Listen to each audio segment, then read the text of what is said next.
Last week, with the failed hunt and being knocked out, made for a disappointing day. Among the darkness of my fate, a catalyst broke through and an opportunity arose after the disaster.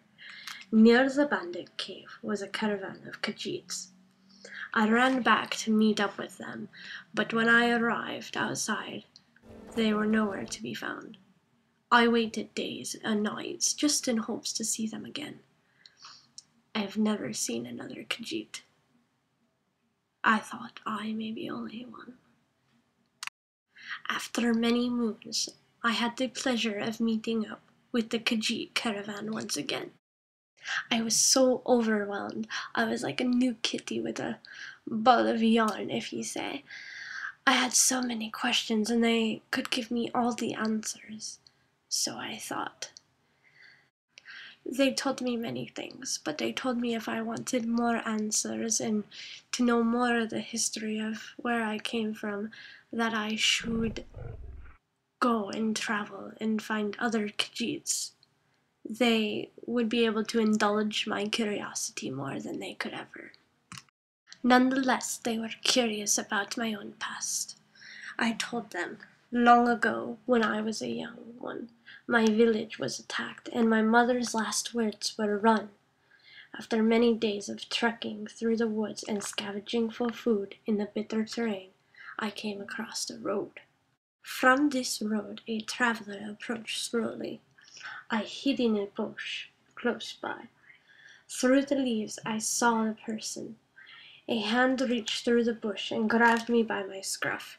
My scrawny figure dangled in the tall woman's ashen hands. Her red eyes seemed uniquely soft. The dark elf took my hand in hers and walked me down the road. She showed me to her dwelling and gladly took me in as one of her own. For as long as I could remember, this is what I called home. I worked with Minlin on the farm. We did very few chores, but most of them consisted of farming vegetables, and we did other things like raise cattle. We really only had one, but it was ours, and it was our life, and for a long time I was content with that, never questioning my past and never asking why this life is the life that was chosen as my destiny. I talked with the Khajiit late into the night, and they told me of many things of Skyrim in their travels.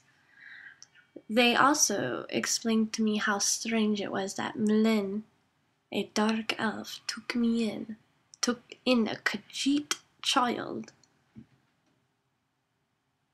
I never questioned our relationship before then. I didn't want to. I didn't ask them to explain to me the relationships in the past between dark elves and Khajiit. I loved Milin. She helped me, and that's all I ever wanted to know her as. The person who cared for me. Risad also told me that if I wanted to know more information about our kind, that I should meet Arkari. And so that's what I planned to do. I went back home because I wanted to say goodbye to Merlin, but I was ambushed at the door. I had no idea what was going on, but instantly attacked. I was so scared for Merlin's safety and my safety, so I carried the intruders away from the house. I attacked them down the hill, and I ran away. I would rather Merlin be safe than say goodbye and her get hurt. I had no idea why these men were after me, but I had no time to ask questions. I quickly killed them and ran away. I ran away, and I regret it. I wish I could have said goodbye. So this is where I begin my journey about finding out who I really am. I am Eryhpax, and one day everybody will know my name.